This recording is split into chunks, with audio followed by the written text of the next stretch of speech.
Ano ko? Hindi ko kasi naman sa atin.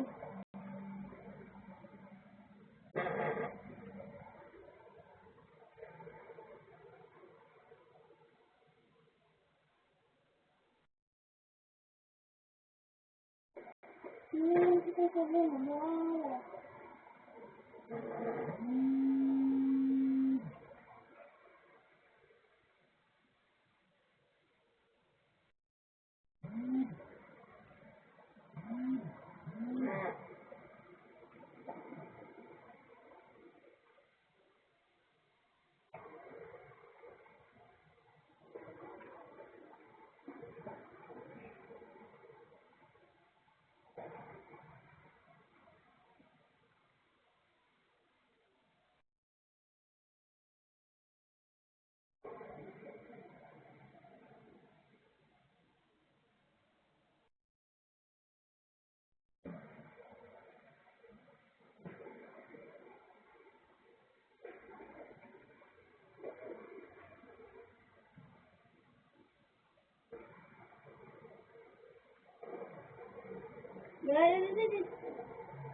Second na lang ako magpapahilot. Hindi lang naman ikaw ang manghihilot sa lugar na to eh. Bahala ka. Gawin mo ang gusto mo. Hindi naman ako naninilit dito eh. Makakaalis ka na. Galit na umatras si Diego. Masama ang tingin nito kay Ma'am Aida. Pagkatapos ay tiningnan din niya ako ng masama. Dinuro niya ako habang kagat ang mga labi. Ibig sabihin, talagang galit siya sa akin. Dahil napahiya siya sa mga taong naroon. Nang wala na si Diego, tinapit ni Ma'am Aida ang aking balikat. Napangiti siya at napatango. Kaya naman nang tumalikod siya, pinagpatuloy ko ang pag-assist sa mga taong naroon. Magpapahilot din po ba kayo? Oo. Sobrang sakit kasi ng buong katawan ko kaya gusto ko magpamasahe kay Aida. Sige po, eto po ang number at pumila na kayo doon. Hintayin niyo po na tawagin ko mamaya yung number niyo. Salamat. Ako nga pala si Ricardo. Pero matanong ko lang, bulog ba talaga yung amo mo? Ang alam ko po, opo, since birth po daw siyang ganyan. Bakit niyo naman po naitanong? Ang ganda kasi niya eh. Mas lalo siya maganda kung nakakakita siya. Nako sir, marami na po ang nagsabi niyan kay Ma'am Aida. Tama naman po kayo. Maganda talaga si Ma'am Aida. Pinagtala pa yung mga kamay niya. Magaling siya manghilot.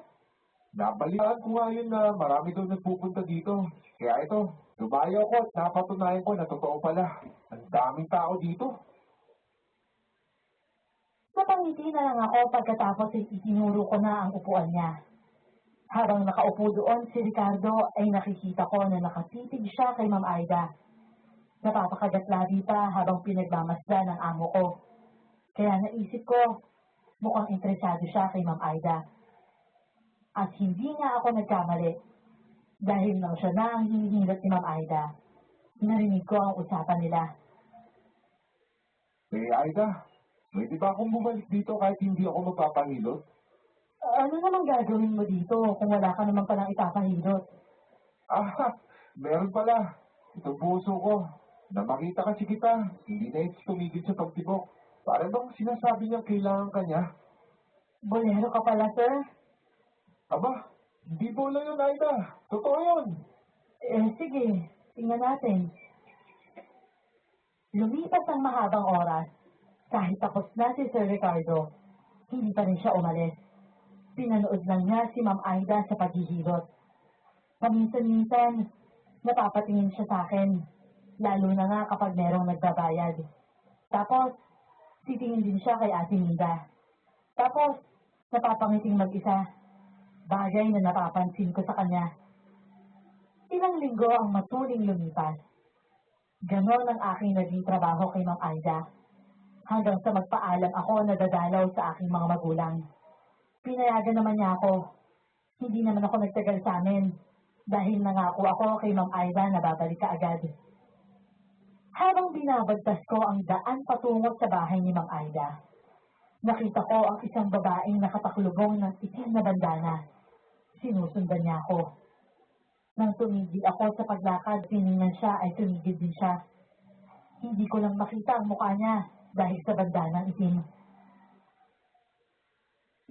Sino ka? Bakit po ako sinusundan? Hindi kita sinusundan. Nagkataon lang na parehas yung lugar na pupuntahan natin, kaya dito ako dumaan. Pero, bakit? You're not just running a restaurant, you're building something big. And Square's there for all of it, giving your customers more ways to order, whether that's in person with Square kiosks or online. Instant access to your sales, plus the funding you need to go even bigger. And real-time insights so you know what's working, what's not, and what's next. Because when you're doing big things, your tools should too. Visit square.ca to get started. Hindi ko na naituloy pa ang aking sasabihin dahil biglang nawala ang aking kausap. Hindi ko alam kung saan na siya nagpunta. Ang alam ko lang, napapikit ako saglit at napatingin sa ibang direksyon. Pero nang ibalik ko ang aking paningin sa kanya, wala na siya. Kaya naman nakadama ako ng takot at kilabot sa buo kong katawan. Kaya nagmamadali ako tumakbo. Doon naman ako hinarang ni Diego. Sa wakas, na-tsempohan din kita. Eksakto dahil magaling ng pilay na kamay ko. Maganda rin ang lugar na ito dahil maraming kahoy at maraming puno ng saging. Ano kailangan mo sa akin? Hindi gaganti ako sa ginawa mo. Alam mo bang napahiya ako? Kaya ngayon, papatayin kita. Pero pagsasawaan ko muna yung katawan mo. Oo, huwag mo ko sasaktan pakiusap.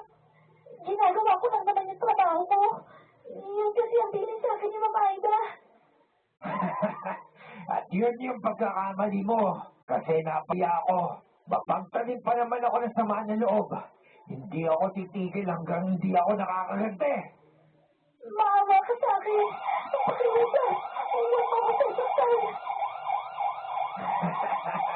Hindi naman kita sasaktan eh. Paliligayahin pa nga kita. Napaatras ako at akmang tatakbo. Pero nahawakan na ni Diego ang aking buhok. Pagkatapos ay sinuntok niya ako sa sikmura. Para akong nawalan ng lakas ng maramdaman ng suntok ni Diego. Napaluhod ako. Kaya naman ang buhatin niya ako at dalhin sa sagingan, hindi niya ako nakapiglas. Inihiga niya ako sa damuhan at nababangon ako. Muli ako sinuntok sa sikmura. Halos mawalan na ako ng malay.